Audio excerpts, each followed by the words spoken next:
नमस्कार स्टूडेंट, आज अपन आइए दो बैलों की कथा। जानवरों में गधा सबसे ज़्यादा बुद्धिहीन समझा जाता है। जब हम आदमी को पहले दर्जे का बेवकूफ़ कहना चाहते हैं तो उसे गधा कहते हैं। गधा सचमुच बेवकूफ़ है या उसके सीधेपन, उसकी निरापद सहिष्णुता से उसे यह पदवी दे रखी है, इसका निश्चय नहीं किया जा सकता। गाय सींग मारती है, ब्याई हुई गाय तो अनायासे सींगने का रूप धारण कर लेती है। कुत्ता भी बहुत गरीब जानवर है, लेकिन कभी कभी उसे भी क्रोध आ ही जाता है, किंतु गधे को कभी क्रोध करते नहीं सुना, ना देखा। जितना चाहो गरीब को मारो, चाहे जैसी खराब सड़ी हुई घास सामने डाल दो, उसके चेहरे पर कभी असंतोष की छाया भी दिखाई ना देगी। बैसाख में चाहे एक आध बार कुलेल कर लेता हो, पर हमने तो उसे कभी खुश होते नहीं देखा।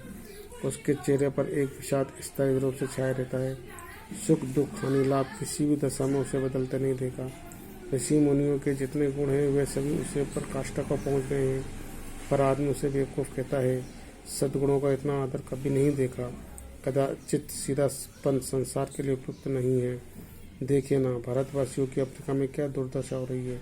क्यों अमेरिका में उन्हें घुसने नहीं दिया जाता? बेचारे शराब नहीं पीते, 4 पैसे कुछ समय के लिए बचा कर रखते हैं, जी तोड़कर काम करते हैं, किसी से लड़ाई झगड़ा नहीं करते, 4 बातें सुनकर गम खा जाते हैं, फिर भी बदनाम है।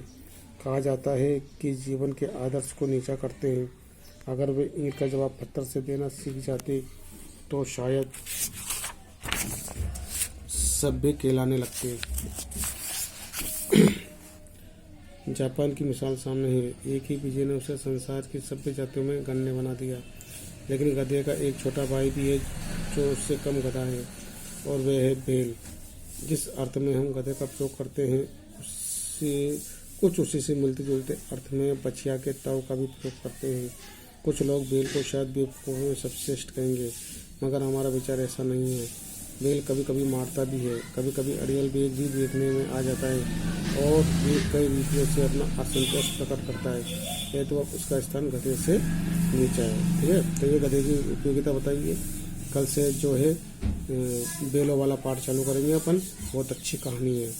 मैंने PDF भी भेजा था, आप लोगों ने पढ़ी होगी, लेकिन मैं आपको थोड़ा सा इसमें समझाता भी जाऊँगा। और सब के पास अपनी बुक्स होंगी, सब लोग अपनी बुक्स ले आओ, ठीक है ना। बाकी अपन कल पढ़ाएंगे। धन्यवाद।